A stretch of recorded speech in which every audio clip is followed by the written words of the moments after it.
What if a routine Tuesday morning turns into a catastrophic event, altering the course of hundreds of lives and impacting the economy of an entire region? This is exactly what transpired on the early morning of March 26, 2024, when the Francis Scott Key Bridge in Baltimore met with a disastrous fate. As the clock struck 1:30 in the morning, an enormous container ship crashed into the bridge. This wasn't an ordinary bridge, it was a major artery carrying Interstate 695 across the Patapsco River southeast of the Baltimore metropolitan area. Its collapse sent shockwaves through the city and beyond. The colossal ship had been chartered by Maersk and was flagged in Singapore.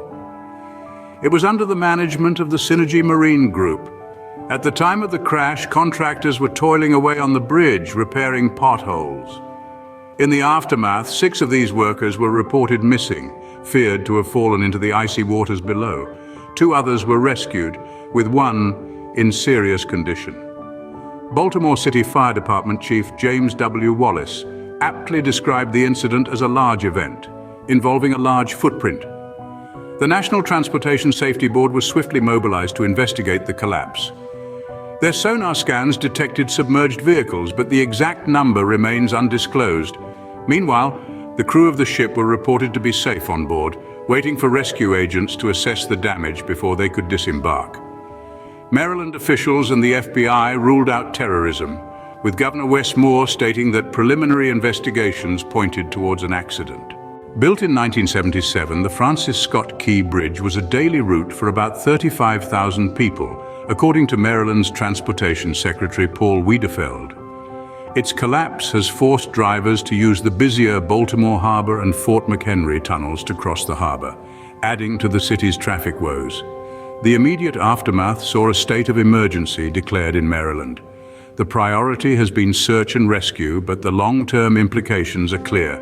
The bridge's rebuilding is going to be a mammoth task. Governor Moore affirmed that the bridge would be rebuilt in a manner that honors those impacted by the tragedy. The ripple effects of the crash were felt far and wide.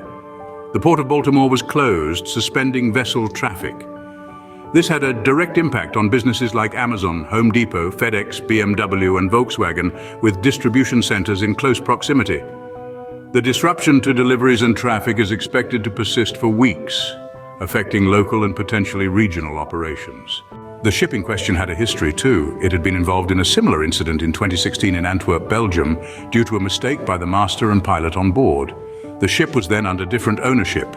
To sum up, the Francis Scott Key Bridge collapse is a potent reminder of how quickly everyday life can be upended.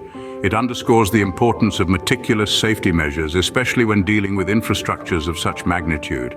As the city now grapples with the aftermath, it also waits for answers about how such a catastrophe could have happened and how to prevent it from happening again.